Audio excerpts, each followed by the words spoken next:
ఓం మహాగణాధిపతయే నమః. ఓం గురుభ్యో నమః. ఓం శ్రీమాత్రే నమః. పరమేశ్వర స్వరూపమైనటువంటి జ్యోతిష, వాస్తు మరియు ఇతర అనేకమైనటువంటి శాస్త్రములను మనకు అందించినటువంటి మహర్షులకి నమస్కారం. హయగ్రీవ హయగ్రీవ హయగ్రీవేతియో వదేత్ తస్స నిస్సరతే వాణి జనుకన్యా ప్రవాహవత్. అరుణాం కరుణాతరంగితాక్షీం ధృతపాశాంకుశపుష్పబాణచాపాం అనిమాదిభిరావృతాం మయూకైః అహమిత్యేవ విభావయే భవానీం. శ్రీమాత్రే నమః. ప్రేక్షకులకి ఆ లలితాంబిక అమ్మవారి యొక్క అనుగ్రహం పరిపూర్ణంగా కలగాలని మనస్ఫూర్తిగా కోరుకుంటూ మనం ఈరోజు వార ఫలితాల్లో 16వ తేదీ నుంచి 22వ తేదీ వరకు ఈ యొక్క గ్రహస్థితి ఏ విధంగా ఉంది అనేటువంటి చూసుకున్నట్లయితే, వృషభంలో గురువు, మనకి మిథునంలో వక్రించిన కుజుడు, కన్యారాశిలో చంద్రకేతువులు ఉన్నాడు. ఈ చంద్రుడు వృశ్చికం వరకు, కన్య నుంచి వృశ్చికం వరకు ప్రయాణం. శని, రవి, బుధుడు కుంభంలోని, మీనంలో శుక్ర, రాహువుల యొక్క సంచారం జరుగుతుంది. ఈ యొక్క గ్రహస్థితిని అనుసరించి ద్వాదశ లగ్నాల వారికి ఏ విషయాలు బాగున్నాయి, ఏ విషయాలు వారికి ద్వాదశం వారికి ఏ విషయాల పట్ల జాగ్రత్తగా ఉండాలి, ఏ పరిహార మార్గం చేసుకోవాలనేటువంటి విషయాలు చెప్తుంది. నేనైనప్పటికీ కూడా చెప్పిస్తుంది సాక్షాత్ లలిత అమ్మవారిగా భావిస్తూ ఒక్కొక్క లగ్నము, లగ్నాలు తెలియని వారికి రాశి నుంచి తెలుసుకుందాం. మిథున లగ్నము, మిథున రాశి. మీ లగ్నానికి లగ్నంలో కుజుడు వక్రించున్నాడు, 6వ అధిపతి అయ్యాడు. 6th లార్డ్ శత్రు స్థానం అధిపతి, హెల్త్ కారకుడు, శత్రుగ్రహం అవుతుంది మిథున లగ్నానికి. కాబట్టి ఏంటి, వేడి చేయడం, బాడీ స్ట్రెస్ అవ్వడము, అండ్ ఏదో లాభం వస్తుందని ఒకటి ప్రారంభించాము, అది ముందుకు కదలట్లేదు అనేటువంటి ఒత్తిడిలో ఉండడం ఇస్తూ ఉంటుంది. దీని నుంచి మీరు తప్పించుకోవాలి అంటే, తప్పించుకోవడం ఏం కాదు అక్కడ, బట్ దాని ప్రెజర్ మీ మీద పడకుండా దాన్ని హ్యాండిల్ చేసేటువంటి లక్షణాలు మీకు వస్తాయి. దానికి నవగ్రహాల్లో కుజగ్రహం దగ్గర దీపారాధన చేయడము, అదేవిధంగా కాస్త ఏదైనా ఆంజనేయ స్వామి ఆలయానికి కానీ, సుబ్రహ్మణ్యేశ్వర స్వామి ఆలయాలకు కానీ వెళ్ళడం ఎక్కువగా. అదేవిధంగా గోవులకు కాస్త క్యారెట్స్ తినిపించడం ద్వారా కూడా మీరు చాలా మటుకు రిలీఫ్ పొందుతారు. మీరు ఫైనాన్షియల్గా గ్రోత్ అనేటువంటిది బాగుంటుంది. అందులో ముఖ్యంగా ఈ వారం మొత్తము కూడా మీకు ఉద్యోగ అవకాశాలు ఎక్కువగా వస్తాయి, గుర్తుపెట్టుకోండి. కాకపోతే ఇక్కడ కాస్త 12వ స్థానంలో గ్రహం ఉన్నందుకు, స్ట్రెస్ ఉన్నందుకు కాస్త ఖర్చులు ఎక్కువ అవుతున్నాయి అనేటువంటి ప్రెషర్ ఉంటుంది మీ మీద. అదేవిధంగా తోబుట్టు వరుస వాళ్ళు కూడా ఏదైనా వేరే దేశానికి వెళ్ళడం, దూర ప్రాంతాలకు వెళ్ళడం, లాంగ్ జర్నీ చేయడం అనేటువంటి చాలా స్పష్టంగా చూపిస్తుంది. మీ యొక్క తోబుట్టువులకి ఏదైనా కొంత స్పిరిచువల్ రిలేటెడ్ వాటిల్లో కూడా చాలా అద్భుతంగా వెళ్ళేటువంటి యోగం చూపిస్తుంది. అయితే ఇక్కడ ప్రధానంగా మీరు ఈ వారం మొత్తము కూడా ఉద్యోగ అవకాశాలు పొందడానికి, అందులో ముఖ్యంగా దశమాధిపతి, వ్యయాధిపతి కనెక్టివిటీలో ఉన్నాడు కాబట్టి విదేశాలకు వెళ్ళి అక్కడ ఏదైనా ఉద్యోగం, అందులో ముఖ్యంగా teachings, trainings, banking related, software related ఇట్లాంటి వాటిల్లో పొందడానికి చాలా బాగుంది. కాకపోతే 4వ స్థానంలో కేతు ఉండి చంద్రుడు కూడా అక్కడ ఉన్నాడు కాబట్టి ప్రధానంగా 16, 17 తేదీలు మీరు ఏదైనా ప్రాపర్టీ డీల్స్ విషయంలో చాలా కేర్గా ఉండండి. ఇది చాలా ముఖ్యమైనటువంటి అంశం.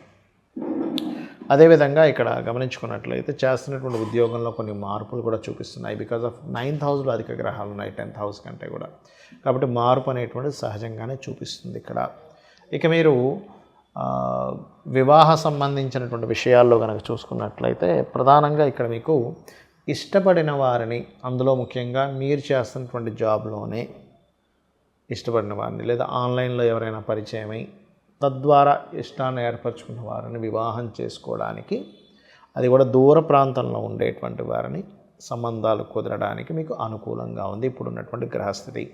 కాకపోతే 4వ స్థానంలో కేతు ఉన్నాడు కాబట్టి ఏదైనా కోర్సెస్, ల్యాండ్ తీసుకునేటప్పుడు లేదా రైతులు పంటలు వేసినప్పుడు పిచికారీ చేసేటువంటి విషయాల్లోని కాస్త జాగ్రత్త తీసుకోండి. ఇక మీరు చేయవలసిన దేవతారాధన అమ్మవారి యొక్క ఆరాధన మరియు దత్తాత్రేయుడు యొక్క ఆరాధన. అంటే ఓం జై గురుదత్త, శ్రీ గురుదత్త అనే నామస్మరణ చేయండి, శ్రీమాత్రే నమః అనే నామస్మరణ చేయండి. అన్ని విధాలా మీకు బాగుంటుంది.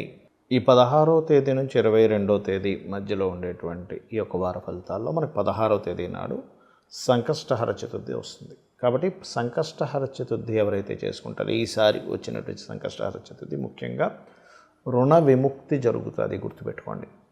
అంటే అప్పులు బాగా ఉన్నాయండి, అసలు నాకేం చేయాలో అర్థం కావట్లేదు అంటూ ఉంటారు. ఇక్కడ లాజికల్గా కూడా ఒకటి ఆలోచించాలి. అప్పులు బాగా ఉన్నాయంటే మీరు సంపాదిస్తున్న దానికంటే కూడా అప్పు కట్టడం ఎక్కువగా ఉంది అంటే ఇక్కడ సింపుల్ లాజిక్, అప్పు అయినా ఒక దెబ్బకి మీకు క్లియర్ అవ్వాలి, లేదా మీ సంపాదన అయినా పెరగాలి.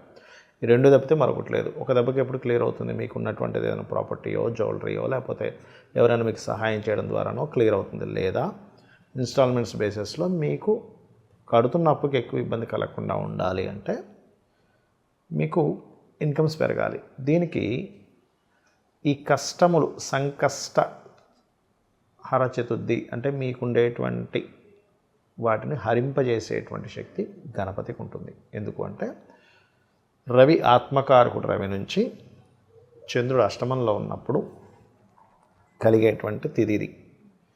ఇక్కడ ప్రత్యేకంగా ఈసారి వచ్చినటువంటి సంకష్టహర చతుర్థికి ఆ తిథి నాడు కేతువుతో కనెక్టివిటీ ఉన్నాడు, అది కూడా కన్యారాశిలో.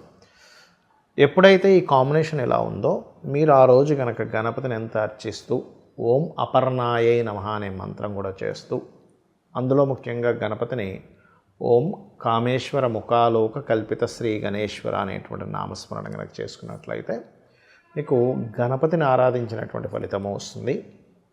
అమ్మవారిని కామేశ్వర ముఖాలోక కల్పిత శ్రీ గణేశ్వర కదంటే అమ్మవారిని ఆరాధించిన కామేశ్వరుడు అయినటువంటి స్వామివారిని ఆరాధించినటువంటి ఫలితం వస్తుంది.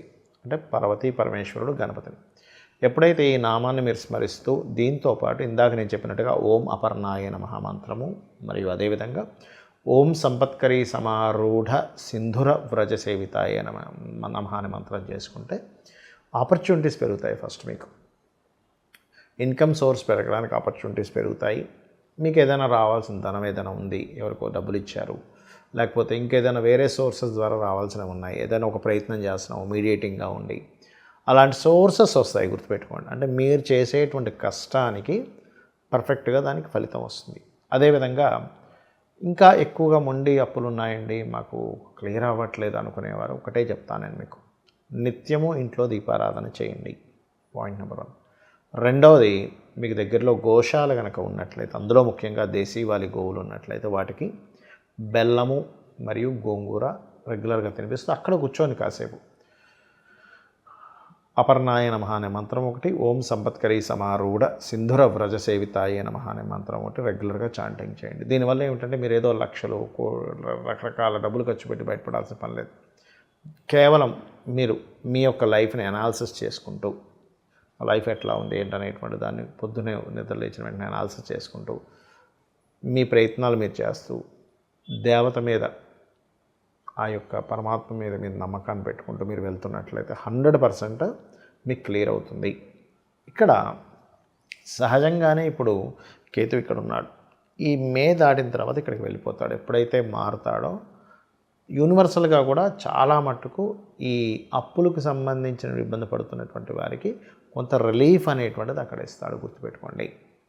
అలాగే మరొక విషయం ఏంటంటే ఇక్కడ ఈ రాహుకేతువుల యొక్క ప్రభావం తగ్గాలంటే కూడా మీరు నిత్యము గణపతిని మరియు చండి పారాయణం లేదా గణపతి లేదా దుర్గా పారాయణం ఎక్కువగా చేస్తారు. ఓం దుమ్ దుర్గాయ నమః, ఓం గం గణాధిపతయే నమః అనే నామస్మరణ చేస్తూ ఉండండి.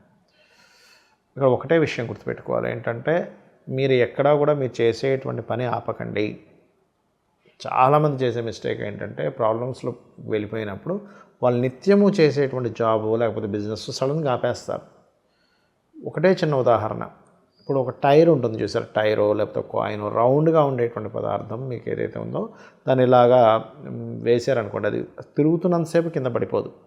ఎప్పుడైతే తిరగడం ఆగిపోతుందో అది కింద పడిపోతుంది. అంటే ఏమిటి, తిరుగుతున్నంతసేపు అది బ్యాలెన్స్డ్గానే ఉంటుంది. మనం కూడా నిత్యము కర్మ చేస్తూ ఉండాలి, అది కూడా భగవంతుడికి సమర్పిస్తూ చేస్తూ ఉండండి. 100% మీరు అప్పుల బాధల నుంచి బయటపడతారు ఈ సంకష్టహర చతుర్థి చేసుకోవడం వల్ల. అయితే గరికతో స్వామివారిని గరికతో అర్చించండి.